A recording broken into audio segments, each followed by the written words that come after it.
భూమి దేని చేత పవిత్రమైపోతోందంటే గోస్పర్శ చేత. ఒక దేవాలయానికి కూడా కుంభాభిషేకం చేయవలసిందే. కొంతకాలం అయిపోయింది అనుకోండి, అనేక కారణముల చేత దేవాలయ శక్తి కూడా క్షీణించిపోతుందని ఆగమశాస్త్రం చెప్తోంది. మళ్ళీ దాన్ని పునరుద్ధరించుకోవాలి అంటే కుంభాభిషేకం చేస్తారు. ఎందుకంటే విగ్రహం కింద ఉన్న యంత్రాన్ని తీలేరిగా, అందుకని పైనుంచి చేస్తారు. కుంభాభిషేకం ద్వారా మూర్తి శక్తిని పెంచుతున్నారు. గోశాలకి కుంభాభిషేకం లేదు.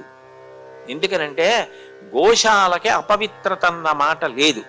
అగ్ని శవాన్ని కాల్చనివ్వండి, కాగితాన్ని కాల్చనివ్వండి, హోమంలో ఉండనివ్వండి, పొయ్యిలో ఉండనివ్వండి, ఎక్కడ ఉన్నా అగ్ని ప్రదక్షిణ యోగ్యత పవిత్రం.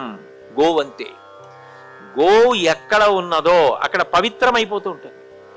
గోవుని నువ్వు ముట్టుకోవడానికి అంత అదృష్టం పెట్టి పుట్టాలయా అన్నాడు భీష్ముడు.